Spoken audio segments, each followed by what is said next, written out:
à tous, je suis Laetitia Magdelaine du site L'Effet Miroir. Donc aujourd'hui, on va voir 2 clés fondamentales pour être dans une relation harmonieuse. Est-ce que ça vous arrive d'être souvent frustré dans votre relation? D'avoir de la colère parce que votre conjoint n'a pas pensé à votre anniversaire, il organise, c'est toujours vous qui organisez les choses, les sorties, les week-ends, sinon votre partenaire ne prend pas d'initiative. Vous avez l'impression que si vous ne faites rien, il ne se passe rien. Donc vous en avez marre de faire tout seul et vous avez donc une colère parce que vous trouvez que votre relation, elle est prise de tête et vous avez envie, vous aimeriez plus d'attention, vous aimeriez plus d'écoute, plus de complicité. Mais plus ça va, c'est le contraire qui se passe et plus vous vous éloignez. Et vous voyez que si vous ne faites pas d'efforts, eh bien, il ne se passe rien. Et donc, vous avez baissé les bras. Et vous vous sentez las de votre relation et vous vous dites que vous ferez des efforts quand il en fera. Donc, quelles sont vos attentes dans la relation?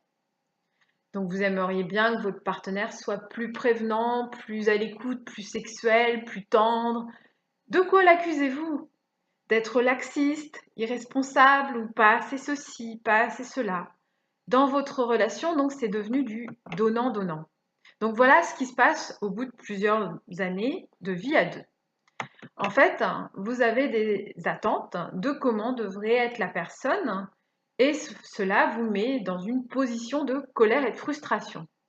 Vous avez des attentes de comment devrait être une personne dans la relation. Donc tout ça, c'est un petit peu quelque chose que vous avez idéalisé. Et quand ça ne vient pas, eh bien, ça génère du mécontentement. Alors, comment vous en êtes arrivé à ça? Puisque au début, comment c'était? Est-ce que c'était comme ça? Sûrement pas. Alors, qu'est-ce qui fait que, justement, est-ce que ça a changé? Eh bien, ce sont les attentes. Vous avez en fait chacun pris des rôles et une place, et vous vous êtes enfermé dans ces rôles.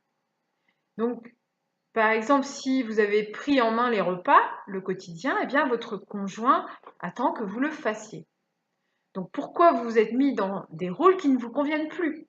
Alors, souvent, ça se fait tout seul, on ne se pose pas de questions et on le fait parce que on a tout simplement dans notre inconscient collectif des rôles, la vision des rôles que doivent avoir un homme et une femme. Donc, si on a vu maman à la cuisine et papa devant la télé, eh bien, c'est fort probable qu'à l'âge adulte, eh bien, on va reproduire ce schéma-là.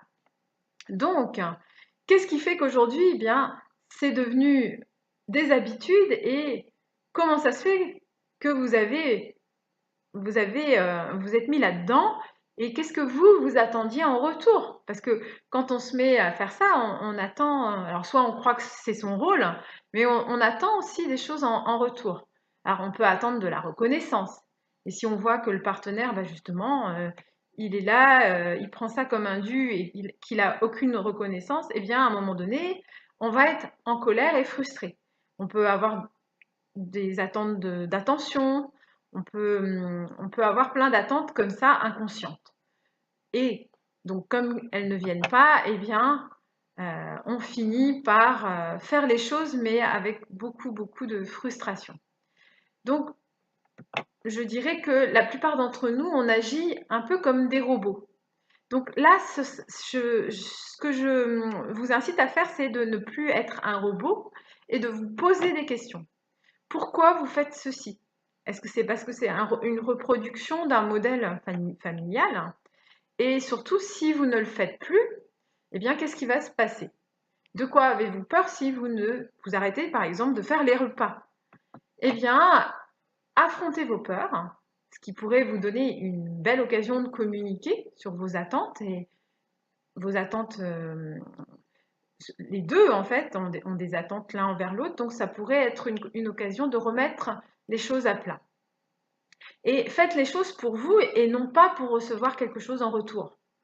Ne faites plus ce qui vous semblait uniquement réservé à vous si ce n'est plus juste. Donc la clé fondamentale pour être heureux en couple, mais aussi dans toute relation, c'est de bannir les attentes. Qui suis-je pour avoir des attentes vis-à-vis des autres? Donc, ma femme a pris, ou mon mari a pris l'habitude de me faire un massage, eh bien, je considère ça comme un dû. Et le jour où ça n'arrive pas, ben, je me sens frustrée et en colère. Donc, avoir des attentes sur des choses où je n'ai pas de contrôle, c'est une source de souffrance. Et lorsque nous arrêtons d'avoir des attentes, eh bien, nous avons davantage de gratitude quand nous recevons quelque chose. Si mon conjoint se met à penser à mon anniversaire alors qu'avant il ne le faisait pas, eh bien, je vais juste me sentir dans la gratitude. Si je reçois tout ce qu'il peut m'offrir comme un cadeau, eh bien, je serai dans une vraie reconnaissance. Et mon partenaire le sentira. L'autre jour, donc j'étais avec un couple qui était ensemble depuis 4 ans et qui avait donc tous les deux eu une relation où ils avaient été mariés pendant de longues années. Et comme ils avaient déjà expérimenté beaucoup de choses dans leur précédent couple, eh bien, ils savaient aussi ce qui ne marche pas et ils savaient ce qu'ils ne voulaient plus. Donc, ils avaient décidé de créer de nouveaux modèles pour ne plus avoir d'attente.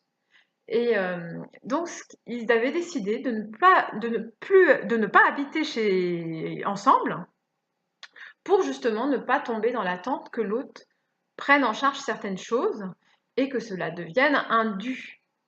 Car le danger, c'est que les habitudes nous mettent dans l'ingratitude le jour où elles nous sont enlevées. Et la deuxième clé, alors, c'est de prendre sa responsabilité à 100% de ce que l'on veut. Si je veux plus d'affection dans ma relation, eh bien, c'est à moi d'être plus affectueuse. Si je veux que mon partenaire crée des sorties, eh bien, je suis encore dans l'attente. Je peux faire mes demandes, mais l'autre n'est pas obligé d'y répondre. Et si je décide de devenir donc, ce que j'attends chez l'autre, si je me dis que je prends la responsabilité à 50% de la relation, eh bien, je vais encore tomber dans l'attente, que l'autre fasse sa part, et je vais encore être frustrée. Alors que si je deviens la meilleure version de moi-même, eh bien, je ferai ressortir le meilleur de l'autre. Imaginez, vous êtes dans une relation où votre conjoint n'a pas d'attente, pas de projection sur vous. Vous pouvez être libre d'être vous-même. Vous vous sentez accepté et aimé tel que vous êtes. Eh bien, comment avez-vous envie de vous comporter avec cette personne? Eh bien, vous aurez sûrement envie de lui donner le meilleur. Voilà, c'était Laetitia Magdelaine du site l'effetmiroir.fr. Pour vous inscrire sur mon site, pour recevoir l'infolettre, n'hésitez pas à aller sur l'effetmiroir.fr. À très vite!